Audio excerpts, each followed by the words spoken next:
बिस्मिल्लाहिर्रहमानिर्रहीम। आज हम पॉलिटिकल साइंस का चैप्टर नंबर 1 जो है वो स्टार्ट करने जा रहे हैं। Nature and scope of political science. सबसे पहले हम इसकी डेफिनेशन पढ़ेंगे। Definition of political science. Political science was defined in 2 different but interrelated ways, namely study of political institutions, the state or government, and study of the phenomena of power or force in human society। Political science को जब हम define करते हैं तो दो inter related लेकिन different aspects जो हैं वो सामने आते हैं। एक पॉलिटिकल इंस्टीट्यूशंस की स्टडी, जो पॉलिटिकल इंस्टीट्यूशंस है उसमें स्टेट और गवर्नमेंट है, और दूसरा हम फोर्स और पावर के फिनोमेना को स्टडी करते हैं।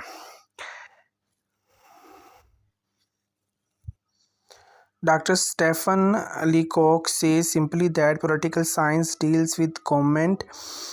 डॉक्टर स्टीफन लीकॉक ने ये कहते हैं कि पॉलिटिकल साइंस जो है वो सिर्फ एक स्टडी है गवर्नमेंट की, यानी जो सिर्फ हुकूमत से ताल्लुक़ रखती है। Professor J.W. Garner says political science begins and ends with the state. तो जो प्रोफेसर थे गार्नर, उन्होंने कहा है कि पॉलिटिकल साइंस की शुरुआत और उसका एंड जो है वो एक स्टेट पर होता है। French author Paul Janet rights that political science is that part of social sciences which treats of the foundations of the state and the principles of government। Paul Janet writers हैं political science के। उन्होंने कहा कि social sciences का वो हिस्सा है political science जिसकी बुनियाद रियासत पर है और ये हुकूमत के प्रिंसिपल्स पर अमल दरामद होती है। अब हम पढ़ते हैं प्रोफेसर J.E.G. कैटलिन। उन्होंने कहा कि is by it's nature power politics. तो पॉलिटिकल साइंस जो है वो अपने नेचर के एतबार से पॉलिटिकल पावर पॉलिटिक्स है। The science of organise power in all communities. और उन्होंने ये भी कहा कि पॉलिटिकल साइंस जो है वो तमाम कम्युनिटीज़ के अंदर एक मनज़्ज़म ताकत का नाम भी है। Politics is a study of all the pillars of the objective control of the relations of human begins and wheels. और पॉलिटिक्स जो है सियासत तमाम ऑब्जेक्टिव्स के प्लूलर्स है जो कि ह्यूमन बीइंग और उनकी ख्वाहिशात के दरमियान रिलेशनशिप को कायम करती है। उन्होंने मज़ीद कहा कि social activities such as free play and art not involving control lie outside the primary ambit of politics. तो सोशल एक्टिविटीज़ जैसे कि फ्री प्ले और आर्ट है, तो ये पॉलिटिकल साइंस के दायरा कार से बाहर पाई जाती हैं। Since the end of the Second World War 1939-1945, तो दुनिया में दो जंग अज़ीम हुई थी। पहली जंग अज़ीम 1914 से लेके 1918 तक हुई है और दूसरी 1939 से लेके 45 तक हुई है। तो उसने कहा है कि जैसे ही दुनिया में सेकेंड वर्ल्ड वार ख़त्म हुई तो political science has been defined as an empirical and functional science. तो पॉलिटिकल साइंस को एक एम्पेरिकल यानी कि नागज़ीर साइंस के तौर पर माना गया। It is a new approach to the study of this science. ये एक नई अप्रोच थी साइंस की दायराकार में।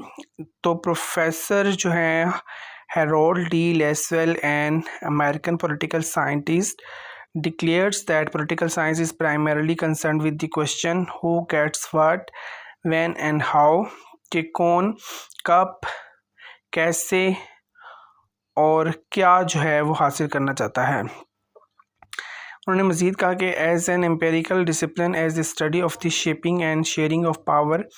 इसमें ये होता है कि आप एक दूसरे के साथ अपनी पावर को शेयर करते हैं। He adds further that it is a science of a political act performed in power perspective। तो ये एक ऐसी साइंस है जिसमें पॉलिटिकल एक्ट को पावर पर्सपेक्टिव में परफॉर्म किया जाता है। अब हम इसके एंड पे जाते हैं तो एक हम कंक्लूजन जो है हमें मिलता है। Political science as a systematic study of the state और government which is a power structure making authoritative decisions and allocating resources and values for internal security and development and external defense। तो political science एक systematic study of state और government है जिसमें power structure बनाता है, decisions को, resource को allocate करता है और इंटरनल सिक्योरिटी को वैल्यू देता है और एक्सटर्नल डिफेंस को मेंटेन करता है। Derivation of the term politics. The term politics is derived from the word polis of the ancient Greek language। Political science का जो हमने इस्लाह ली है वो ग्रीक लैंग्वेज के वर्ड पोल से ली है और police means a city state. तो पोलिस का मतलब होता है एक सिटी स्टेट। तो पुराने वक्तों में जब स्टेट नहीं होती थी तो तब ग्रीक में ना सिटी स्टेट का कंसेप्ट था। तो पोलिस का मतलब होता है city state. It was the form of the state which the ancient Greeks had in their country. ये एक तरह की रियासत ही होती थी पुरानी ग्रीक्स में। All the activities and affairs of the city state were called by them as politics. तो तमाम तरह की जो सिटी स्टेट के अंदर एक्टिविटीज़ चलती थी यानी पॉलिटिकल एक्टिविटीज़, उनको पॉलिटिक्स कहते थे। Aristotle, one of the famous Greek philosophers, was the first thinker to make a systematic study of the life and activities in the city-state of his country. In his well-known book entitled Politics, तो Aristotle एक ऐसा philosopher था जिसने अपनी city states की तमाम activities and life को एक बुक के अंदर अमली जामा पहनाया। उसका नाम उसने पॉलिटिक्स रखा। दस he became the founder of the science of politics. ये वजह है कि उस अरिस्टोटल को पॉलिटिक्स का जो है वो बानी भी माना जाता है। Political science came into usages at the end of the 19th century. 19वीं सदी के आखिर में पॉलिटिकल साइंस का जो है वो एजुकेशन के अंदर एक उसे अमली जामा बनाया गया। What is politics? Political science consist of two terms, politics and science. Political science दो इस्लाहात पर मुश्तमिल है, पॉलिटिक्स एंड साइंस के ऊपर। While leaving the term science for last discussion, we shall explain what mean by the term politics। तो यहाँ पे जो है जो आर्थर है उसने कहा कि पहले हम पॉलिटिक्स को समझेंगे क्या होता है और बाद में हम साइंस को डिस्कस करेंगे। Politics is used in a variety of meanings. Politics के मुख्तलिफ तरह के मीनिंग्स हैं। इट में mean an activity, an event, a process और अ कन्फ्लिक्ट और struggle among groups of people.